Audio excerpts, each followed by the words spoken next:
Karena ada sesuatu hal yang mendesak mengakibatkan saya tidak bisa hadir di kelas secara langsung.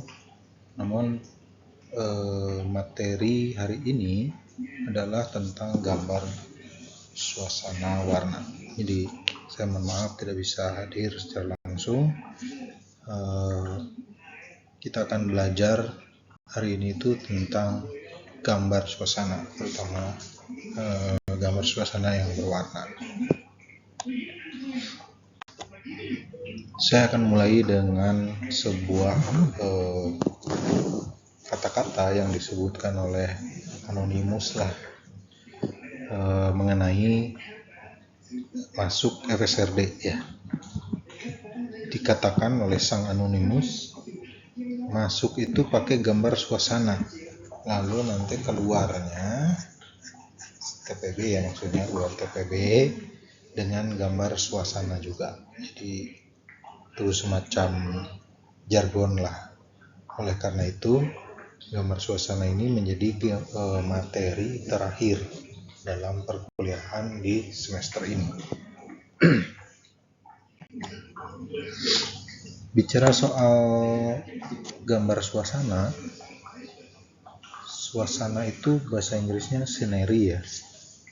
Jadi membangun suasana itu sama dengan membangun scenery. Apa itu scenery? Scenery adalah sebuah pandangan yang di dalam slide bisa dilihat saya memberikan tanda kurung di antara P dan A. Jadi kalau kita hilangkan M-nya, EM, maka kita akan bisa membaca sebuah kata pandangan.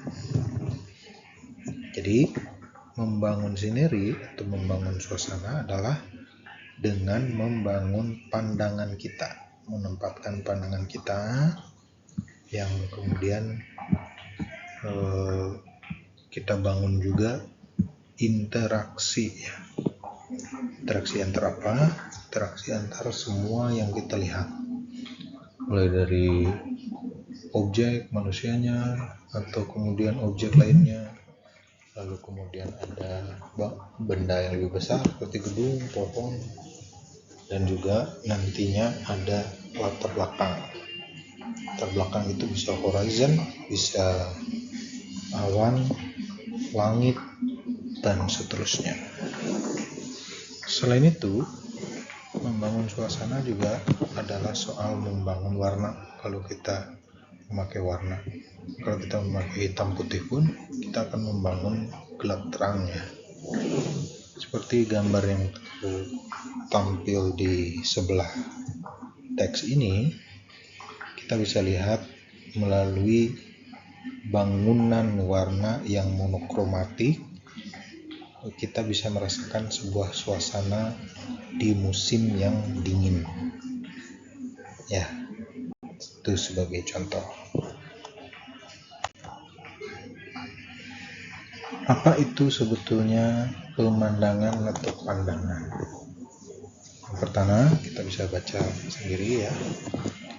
Adalah suatu pengamatan keadaan sekitar di mana pembuat gambar berada di dalamnya dan menjadi pengamat. Ingat ya, si pembuat gambar pemandangan itu harus berada di dalam pemandangan itu, jadi di dalam suasana itu, di dalam tempat itu, dan sekaligus menjadi pengamat terhadap pemandangan tersebut.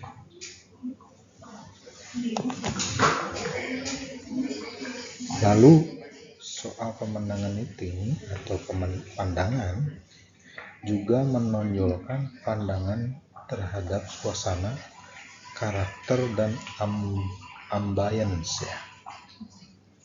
Apa ya bahasa Indonesianya ambience ya.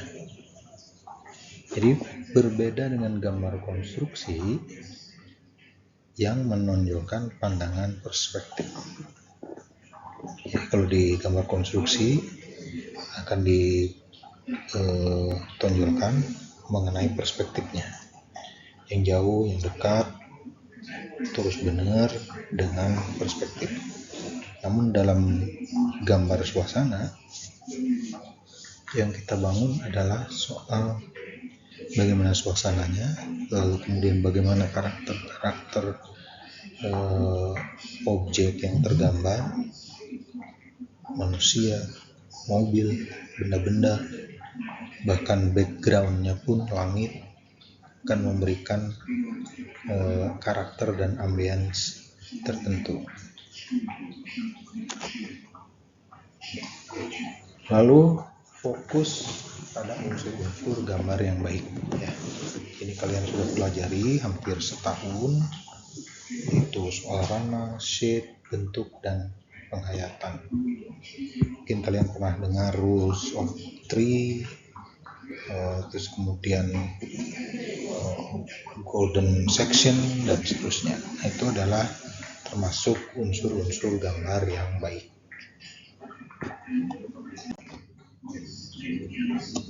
Lalu apa yang menjadi hal penting dalam membuat gambar suasana? Yaitu observasi. Seperti tampil di gambar, ini adalah cara untuk mengobservasi suasana atau scenery sekeliling kalian. Kita mengambil pensil, lalu ujung yang tidak tajam atau ujung yang tumpulnya diarahkan ke atas. Jangan menggunakan ujung yang tajam untuk mengukur, karena itu akan selalu berbeda. Gunakan ujung pensil yang kemudian sebaliknya, bukan yang tajam. Gunakan pensil ini sebagai skala. Misalkan ketika Anda mengukur pohon dengan bangunan atau gedung, berapa kali pohon gedung itu, nah itu yang kita ukur. Jadi skala-skala. Di mobil dibandingkan dengan pohon, berapa kalinya ukuran dalam pensil itu. Lalu yang Anda lakukan adalah menggunakan salah satu mata saja, agar yang kita lihat itu tidak stereoskopik. Jadi cukup menggunakan satu mata saja, salah satu mata. Terakhir, dalam mengobservasi dengan scaling, ya, ini disebut teknik scaling, adalah posisi siku. Posisi siku tangan tidak boleh menekuk, alias lurus. Ya, tidak boleh menekuk, karena kalau menekuk nanti skalanya bisa berbeda-beda. Karena bisa pensil itu dengan mata jaraknya bisa selalu berbeda, itu menghasilkan skala yang berbeda. Jadi dalam observasi kita menentukan skala perbandingan apa yang kita lihat satu dengan yang lainnya, yang kemudian nanti kita terjemahkan dalam skala yang sama di kertas.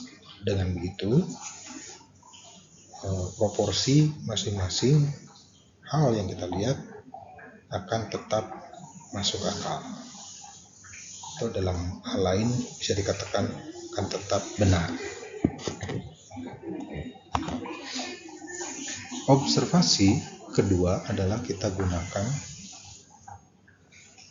dua telunjuk dan dua ibu jari kita yang membentuk kotak. Kalau teknik tadi sebelumnya kita sebut scaling, nah yang ini teknik ini kita sebut sebagai framing. Karena mata kita itu melihat sangat luas. Tentu saja kertas yang kita atau misalnya media gambar yang kita gunakan tidak seluas mata kita. Mata kita akan melihat 120 derajat atau horizontal kurang lebih, lalu kemudian sekitar 80 derajat vertikal. Itu cukup besar. Oleh karena itu kita harus menggunakan framing. Apa yang kita frame? Yaitu tadi soal sineri itu, soal interaksi, soal ambience, terus kemudian apa saja yang harus ada di dalam frame tersebut. Lalu dalam gambar suasana yang paling penting adalah soal sudut pandang yang menentukan pandangan kita itu ya di mana. Pertama, lebih tinggi dari mata. Jadi skala ukuran yang kita gunakan adalah di saat kita berdiri. Ya. Apabila pandangan yang kita gunakan lebih tinggi dari mata, itu artinya kita menggunakan pandangan dari atas pohon atau pandangan dari drone atau dari gedung yang tinggi. Karena itu semua pandangan di atas mata di saat kita berdiri. Nah, pada saat itu kita tempatkan posisi horizon berada di bawah frame gambar atau di dalam media gambar, kertas misalkan, horizon ini akan berada agak di bawah. Hal ini akan memberikan sebuah gambar yang tampil mengenai sudut pandang yang lebih tinggi dari mata.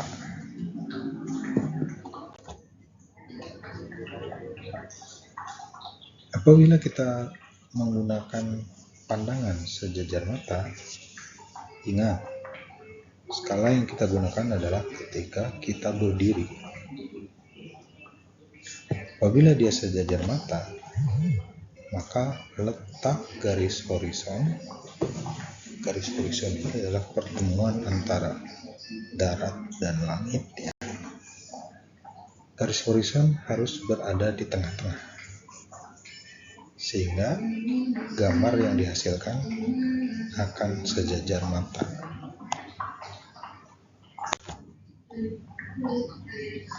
Tentu saja jika misalnya kita menggunakan pandangan di bawah mata, di manakah tempat garis horizon? Pikirkan sendiri ya.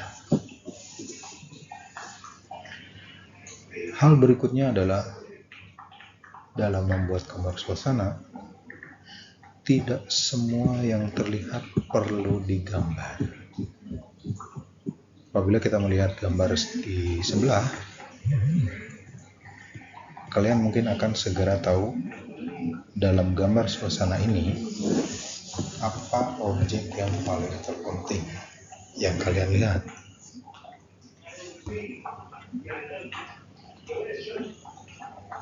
Betul, tentu saja ini ya, bangunan yang ada di tengah ini. Ini sepertinya sebuah kuil, sering kita lihat di India ataupun di Singapura ataupun Malaysia yang paling dekat dengan kita ya.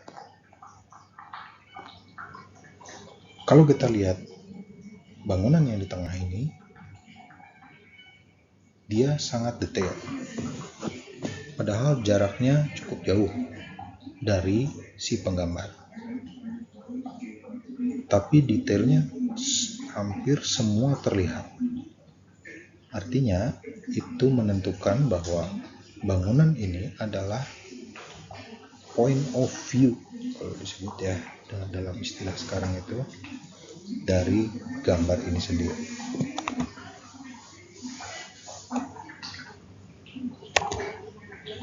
Lalu perhatikan orang yang berada paling dekat dengan si penggambar.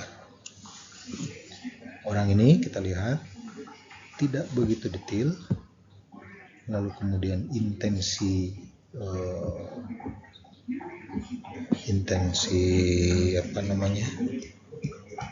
arsir, kemudian gelap terang, tidak terlalu juga. Tidak seperti bangunan yang kuil itu. Dengan begitu, gambar ini menghasilkan sebuah suasana di mana semua orang yang ada di dalam pemandangan ini memang bertujuan pergi ke kuil tersebut. Jadi kuil tersebut sebagai magnitude dari sineri yang kita lihat saat ini. Sineri ini tentu saja ada ceritanya, ada tukang sayur, tukang buah, dan seterusnya. Ini keramaian yang luar biasa diakibatkan oleh adanya kuil tersebut. Nah, tentu saja ini membangun sebuah suasana tentang lingkungan yang di tengah lingkungan tersebut atau pusat kehidupan dari lingkungan tersebut adalah kuil ini. Jadi dengan demikian perlu dipikirkan bahwa tidak semua yang terlihat itu mesti digambar.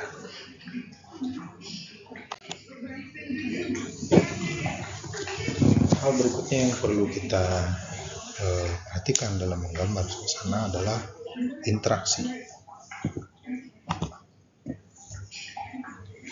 Interaksi dapat terjadi apabila terdapat penggabungan unsur manusia, lanskap, still life yang didapat pada tugas-tugas sebelumnya. Mungkin manusia sudah melalui gambar anatomi, gambar otot, dan seterusnya.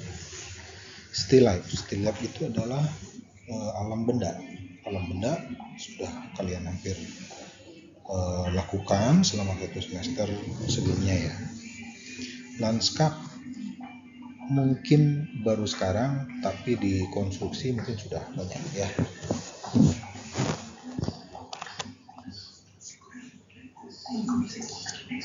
Nah, interaksi itu juga menyatakan suatu peristiwa.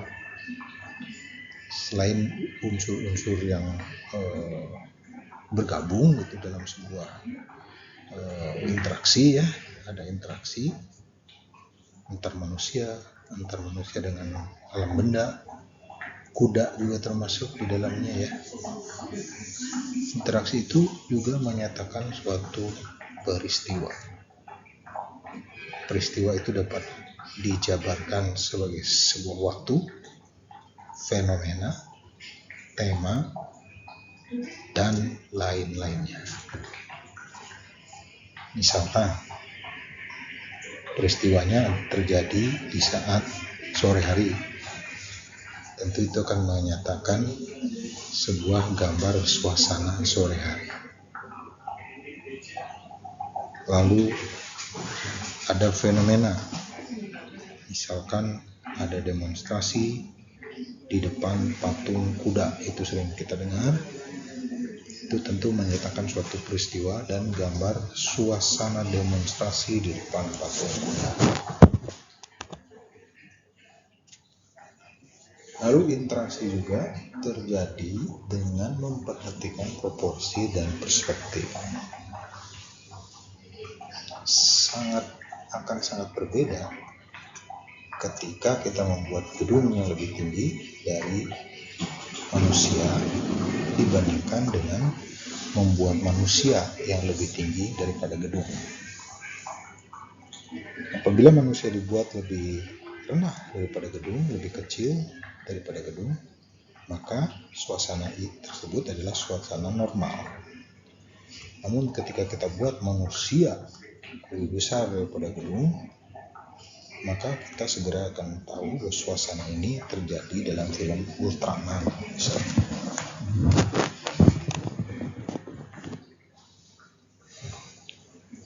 Membentuk suasana juga dapat melalui intensi gelap terang, keseimbangan proporsi, dan fokus.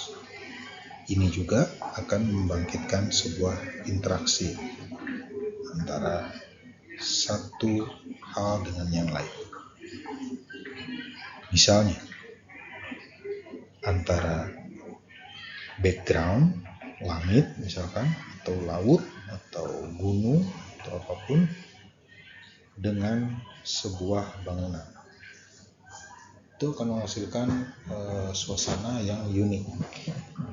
Tentu saja suasana di Pineng, di Jatinangor, di Singapura, di Singkawa, di Maluku, ataupun di Kalimantan itu berbeda semua.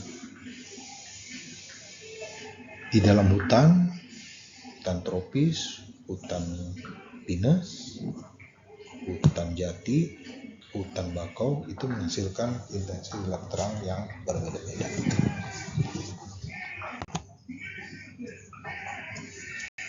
Ini salah satu contoh gambar suasana yang saya dapat di internet tentang burung market yang berada di Australia. Ini adalah contoh apa yang terjadi di dalam pengadilan biasanya di Amerika Serikat. Hingga sekarang pengadilan di Amerika Serikat masih memiliki tradisi untuk menggambar suasana di dalam pengadilan tersebut.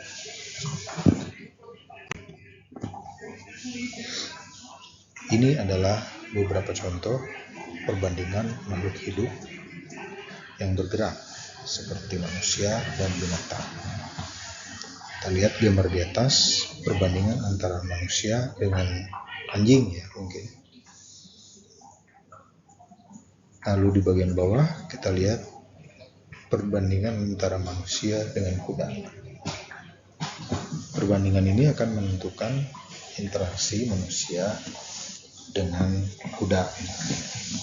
Apabila kudanya dibuat kecil, maka itu akan terlihat seperti anjing. Atau dibuat lebih besar lagi, akan terlihat seperti kuda Troya. Padahal keinginannya membuat kuda biasa saja, tapi hasilnya menjadi kuda Troya.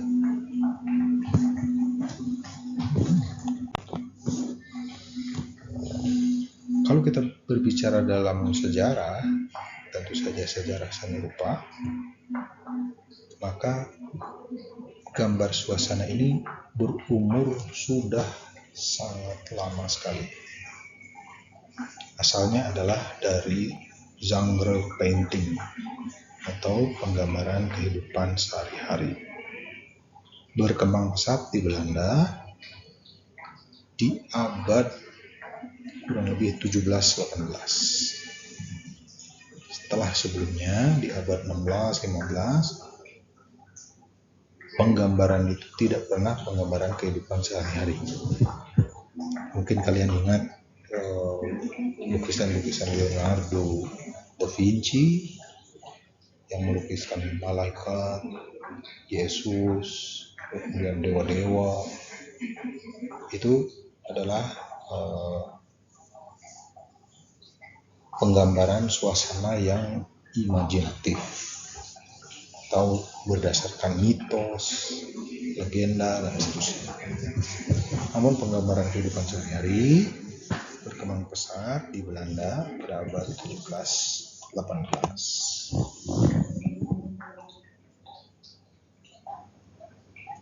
Ini adalah contoh gambar-gambar yang disebut genre painting atau penggambaran kehidupan sehari-hari. Dapat kita lihat interaksi yang terjadi di sana antara manusia, pohon, kemudian rumah, dan seterusnya. Interaksinya juga terbangun dengan gelap terang, karena seseorang terlihat betul keluar dari jendela, lalu di bawah meja terlihat lebih gelap daripada di atasnya, dan jika kita perhatikan di bagian latar belakang langit terlihat sedikit, namun rumah-rumah yang berada jauh sebagai latar belakang tidak secara detail digambarkan, hanya menggunakan gelap terang saja yang tidak terlalu pekat atau tidak terlalu kontras. Ini contoh lain tentang genre painting. Mungkin ini adegan di pasar kali ya, pada zaman itu ya, semacam tukang obat kalau di kita, atau apa istilahnya, tukang sulap gitu ya, yang ada di pasar.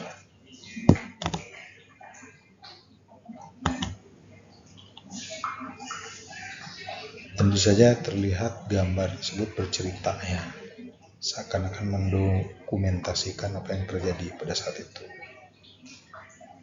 Terus kemudian kita lihat juga gestur-gestur manusia yang ada pada gambar terlihat sangat jelas.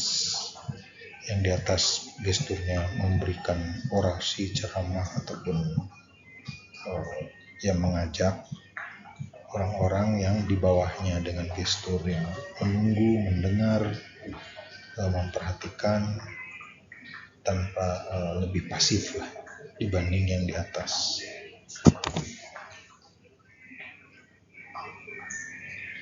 Ini juga termasuk genre painting, sepertinya bercerita tentang kerumunan orang ya, entah membangun desa atau apa gitu ya. Namun dapat dilihat interaksinya terasa ya.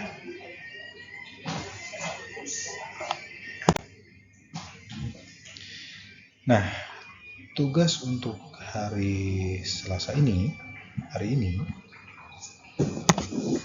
adalah menggambar suasana kampus Jatinangor. Ya, menggambar suasana kampus Jatinangor. Kalian akan keluar ke sekitaran GSG, jangan terlalu jauh ya. Saya pikir sekitaran GSG sampai GKU juga sudah cukup banyak hal yang bisa kita lihat, banyak hal yang bisa kita terapkan, prinsip-prinsip untuk gambar suasana. Membuat sketch tanpa foto, alias kalian keluar kurang lebih sampai siang jam 1 mungkin ya, untuk membuat sketch gambar suasana. Ingat, dibuat tanpa foto, jadi langsung dibuat. Perhatikan lalu lintas ya, perhatikan posisi-posisi kalian di dalam membuat sketch gambar suasana kali ini. Jangan bergumul, berkelompok cukup 5 orang saja, lalu agak menyebar, dan perhatikan jangan sampai mengganggu orang lain.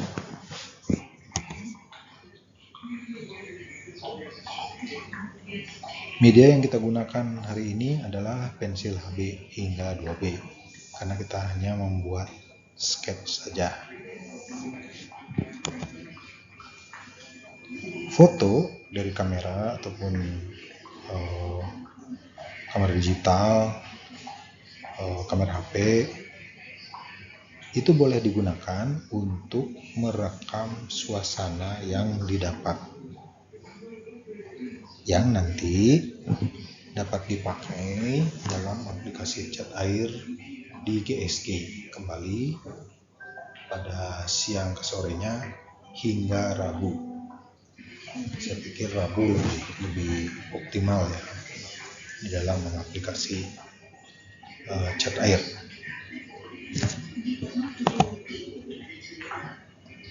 Materi besok hari Rabu adalah tentang aplikasi warna dan cat air, atau tentang teori warna dan aplikasi cat air. Jadi bagi yang sudah bisa atau temannya yang sudah bisa terus kemudian membagikan ilmunya, boleh memulai dari hari ini. Namun besok Rabu saya akan berikan tips-tips dalam aplikasi CI serta teori warna. Mudah-mudahan semuanya penjelasan saya jelas. Apabila ada pertanyaan silakan ditanyakan kepada Pak Joshua, Pak Dadang, Pak Muhsin, Pak Ojo, dan Pak Diki.